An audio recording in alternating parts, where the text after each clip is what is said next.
कह रहे हैं राम राज स्थापित हो गया है और राम राज में जितने भी भ्रष्टाचारी हैं वो जेल में जाएंगे। वीर शिवाजी वाला राम राज्य चाहिए, मुझे गांधी जी वाला राम राज्य चाहिए, जो कहें कि ईश्वर अल्लाह तेरो नाम सबको सम्मत दे भगवान रघुपति राघव राजा रामपति। इन्होंने कहा जो राम को लाए हैं हम उनको लाएंगे। तो भाई जो हमारे आराध्य परम पूजनीय राम जी को ला सकता है, वो नीरव मोदी, ललित मोदी, विजय माल्या, महिल चोकसी को काहे नहीं ला रहा? सेवा जब धंधा हो जाए तो युग कभी मत समझो खुद को निर्बल या कमजोर, चौराहे पर अभय पुकारो चोर चोर चोर। और जो हर जुल्म से टकराए मैं वो आंधी बनाऊंगा, नए अंग्रेज आए हैं नया गांधी बनाऊंगा। ये देश 60 साल में गरीब हुआ और तुम 60 साल का वो 10 साल में भगवाना चाहते हो। कि बैंक लूटकर नीरो भागा सोता चौकीदार है, और कुछ भी पूछो एक ही उत्तर नेहरू जिम्मेदार है। लेकिन मोदी जी कह रहे हैं तीसरी बार आएंगे, हम तैयारी कर लिया है जनता ने। हम पूर्वांचल के हैं, पहली गलती माफ करते हैं, दूसरी बर्दाश्त करते हैं, तीसरी में बर्खास्त करते हैं। सरकारी संपत्ति को इसीलिए बेचा जा रहा है कि सरकारी नौकरी न देनी पड़े।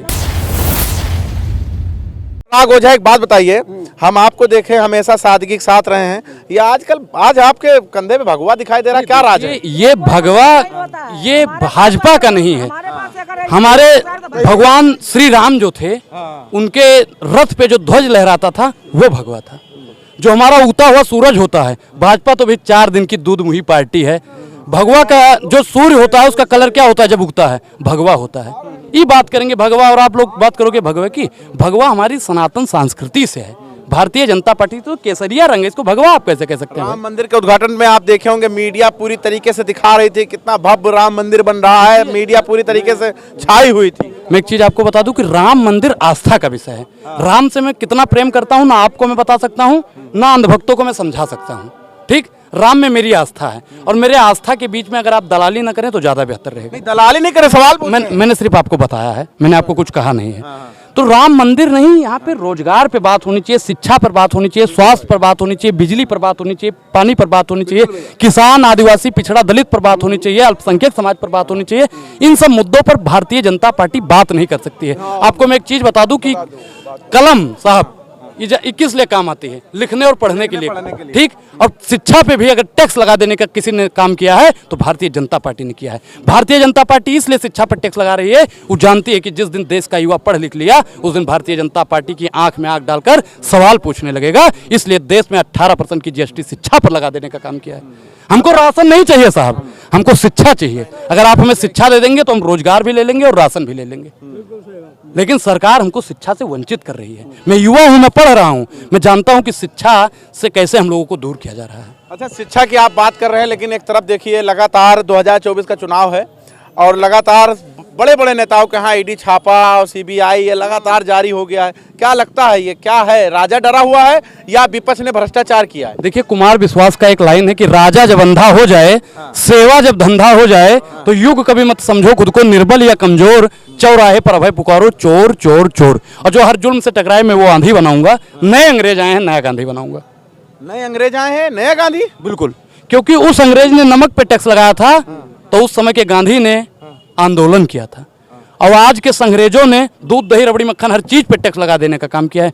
लोग बोलने को तैयार नहीं। लेकिन लोग कह रहे हैं राम राज स्थापित हो गया है और राम राज में जितने भी भ्रष्टाचारी हैं वो जेल में जाएंगे। मैं बिल्कुल चाहता हूं कि राम राज्य जाए, लेकिन मुझे वीर शिवाजी वाला राम राज्य चाहिए, मुझे गांधी जी वाला राम राज्य चाहिए, जो कहें कि ईश्वर अल्लाह तेरो नाम सबको सम्मत दे भगवान रघुपति राघव राजा रामपति तो पावन सीताराम।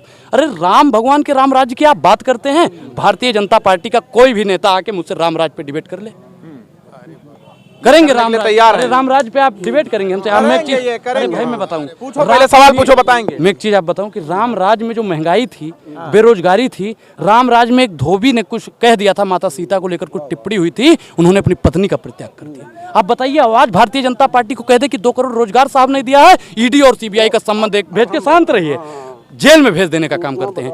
राजा ऐसा होता है, राजा ऐसा होता है। राम की बात करने वाली भारतीय जनता पार्टी है। भारतीय जनता पार्टी झूठ का अड्डा, जेपी नड्डा और आरएसएस और भारतीय जनता पार्टी की प्रयोगशाला में ऐसे लोगों को पढ़ाया जाता है कि जाके अंधभक्ति बांटो। अंधभक्ति करते हैं लोग, बिल्कुल अंधभक्ति करते हैं।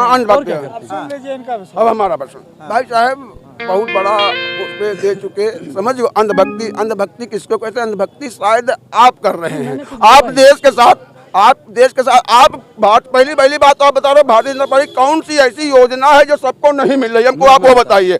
हर योजना का लाभ देश का 99% पैसा, देश का 99% पैसा अडानी और अंबानी जी के हाथ में जाता है। पहले हमारी बात 140 करोड़ जनसंख्या की बेईमानी है कि नहीं, और इस बेईमानी से लड़ने के लिए छीन रहे हैं माइक छीन रहे हैं। जबरदस्ती है भाई, जबरदस्ती नहीं, जबरदस्ती जबरदस्ती नहीं। बिल्कुल आप जबरदस्ती इनकी है। बात सुन नहीं, आप इनकी बोलिए बोलिए बोलिए आप इनकी बात पूरी सुने, बोलिए बोलिए इनकी पूरी बात सुने। अरे बोलिए भाई, बोलिए भाई,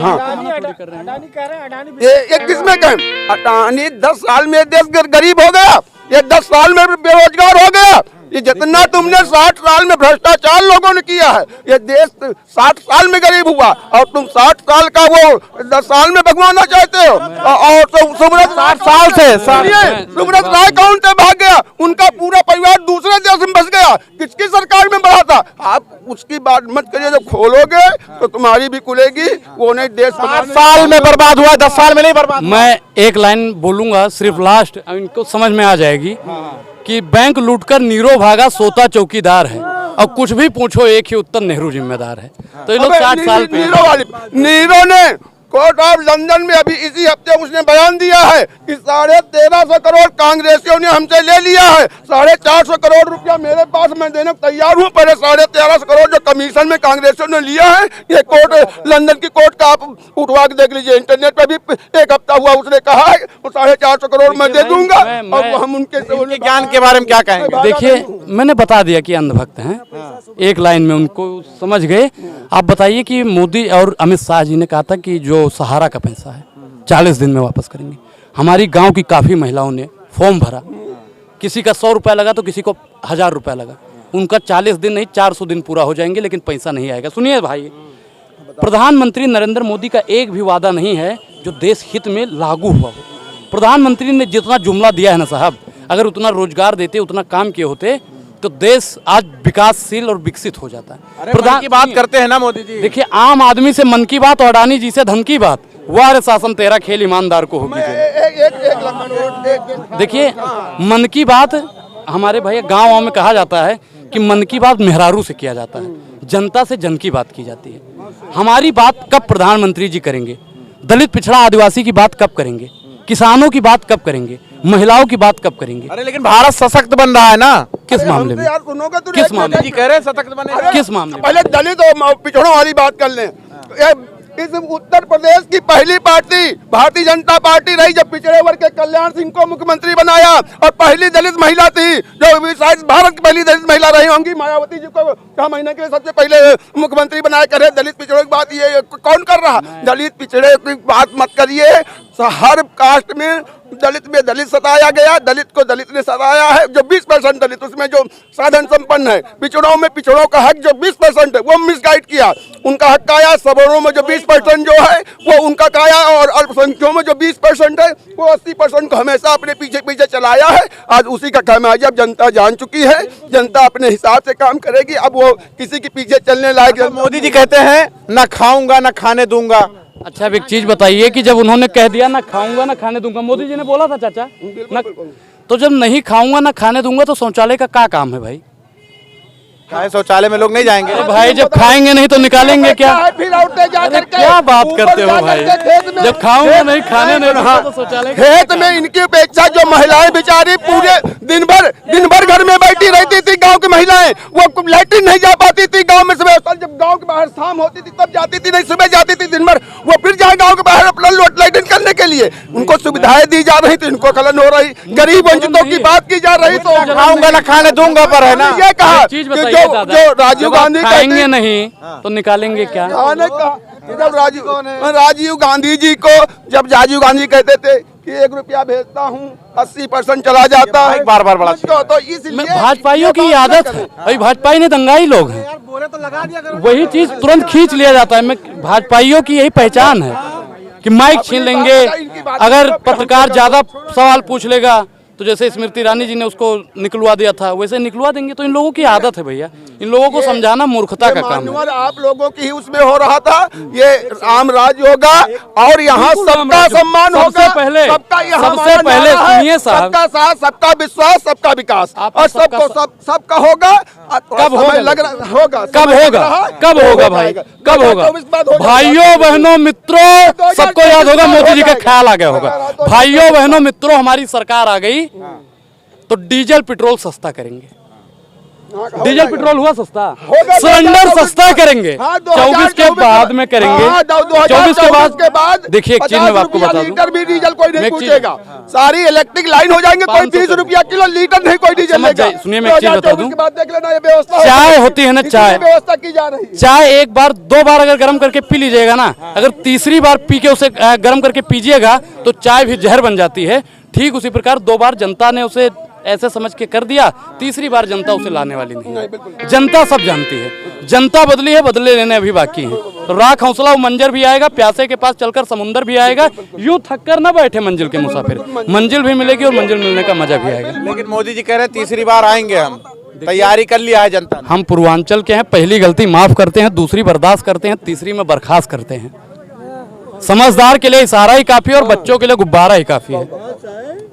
समझदार के लिए इशारा काफी, बच्चों के लिए गुब्बारा ही काफी है। लेकिन योगी जी यहाँ बड़ा मेहनत कर रहे हैं, बोल रहे हैं कि मोदी जी के लिए 75 सीट उत्तर प्रदेश में जीतने जा रहे हैं। देखिए, एक चीज मैं आपको बता दूं कि अंधे के हाथ कोई पा जाएगा तो हमको कहना 2024 450 अगर एक कम होगी आपके चैनल पे जिम्मेदारी 450 के ऊपर 450 से हो जाए, समझ इससे कम नहीं होंगी। कैबिनेट मंत्री आप बनेंगे, हमको कैबिनेट मंत्री बनेंगे। मैं तो 32 साल से इसी लखनऊ में पैदा हुआ, यही 430 देख चुका हूँ।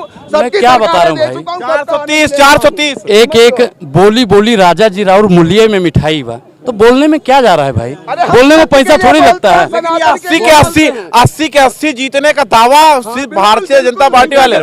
मैं आपके चैनल पे बता दूं, इन्होंने कहा है ना कि आएंगे, और मैं आपको बता दूं कि अगर 80 में 80 सीटें आएंगी तो आपका जूता हमारा सर। 80 में 80 भाई कैसे हो सकता है? 100 में 90 शोषित है, सोचतो न ललकारा, धन धरती और राजपाट पर 90 भाग हमारा है। इसी तरह के कृत्य करते रहे, 80 में 80 आएंगे। आप देख लेना 450 को 450 जो हो रहा जो क्या है 22 तारीख को सारी जनता दुनिया की देख ली, दुनिया की जनता जान गई है। और उसका जवाब आपको राम लला आए हैं, जो राम को लाए हैं वो उनको लाएंगे, बता रहे हैं। इन्होंने कहा जो राम को लाए हैं हम उनको लाएंगे। तो भाई जो हमारे आराध्य परम पूजनीय राम जी को ला सकता है, वो नीरव मोदी, ललित मोदी, विजय माल्या, महिल चोकसी को काहे नहीं ला रहा है? कहिया 550 साल भगवान को लाने में लग गया। जो भगवान थे वो तो साला फ्रॉड है गए हैं, वो फ्रॉड को लाने में समय लगेगा, परेशान न हो। और 2024 के बाद आपकी वो भी 500 साल बाद मोदी जी लेकर राम जी को लाए हैं। अब क्या नीरव मोदी को 100 साल बाद लाएंगे? 12 साल बाद वो भी आ जाएगा। 12 साल तो हमारे भगवान 14 साल जंगल काटे, 14 साल के अंदर वो नीरव मोदी। जितने भ्रष्टाचारी वो नीरव मोदी नहीं, जितने भी हिंदुस्तान के भ्रष्टाचारी हैं वो ईडी के जरिए, वो चाहे ईडी सलाखों के पीछे होंगे। बस उनको बता, बात को मैं खत्म करूंगा। इन्होंने कहा राम को लाए हैं, हमारे राम त्रेता से हैं और राम को भारतीय जनता पार्टी नहीं लाई है। राम हम सबको लाए हैं, राम हम सबको लाए हैं। किसी को ईश्वर लाए, किसी को अल्लाह, किसी को वाहेगुरु, किसी को कोई लेकर सबको सब आए हैं। लेकिन अगर ये भारतीय जनता पार्टी का लोग कहे कि हम राम को लाए हैं तो ये गलत है। तो आपको रोजगार मिला कि नहीं मिला है? बेरोजगार क्यों मतलब घूम रहे हैं? रोजगार मिला कि नहीं? हम तो बार बार मोदी जी से कहते हैं, मोदी जी से मैं बहुत प्यार करता हूँ। मोदी जी अगर सामने आ जाएंगे तो Modi ji I love you too Modi ji बोलेंगे। हाँ। हम तो मोदी जी से कहते हैं बार बार कि कंधों पे हमारे थोड़ा भार दीजिए, बेरोजगार बानी साहब रोजगार दीजिए। देश का युवा रोजगार चाहता है, रोजगार चाहता है। हाँ हाँ वही हाँ। मैं उल्टा सीधा आपने बोला था, हम बता तो रहे हैं कि जहाँ लोग सच्चाई नहीं सुन सकते हैं वहाँ सिर्फ हाथापाई चलती है। अच्छा एक बात बताइए, आपको रोजगार काहे नहीं मिला? रोजगार काहे नहीं? आप बताइए कौन सी वैकेंसी कह रहे हैं कि अग्निवीर लाएंगे? आप बताइए कि प्रधानमंत्री बनेगा 5 साल के लिए और अनुराग ओझा अग्निवीर में जाएगा 4 साल के लिए। ये बेईमानी है कि नहीं है? अरे IAS IPS सब बनेंगे चाचा, सब बनेंगे सब रखिए। नहीं अभी तो हम, अरे सुनिए, सरकारी नौकरी, एक चीज, सरकारी संपत्ति को इसीलिए बेचा जा रहा है कि सरकारी नौकरी न देनी पड़े। रेलवे में वैकेंसी नहीं निकाली जा रही है। बताइए रेलवे में वैकेंसी क्यों नहीं निकाली जा रही है? क्योंकि रेलवे को बेचा जा रहा है। हाँ, नहीं समझाया जा सकता चाचा, सही कह रहे हैं आप।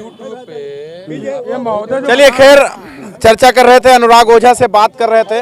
हम सोचे कि कुछ ना कुछ निकल कर सामने आएगा। तो क्या आपके समझ में आया? कमेंट बॉक्स में बता दीजिएगा। बने रहे हमारे साथ, देखते रहे 24 तक न्यूज़, जनता के साथ।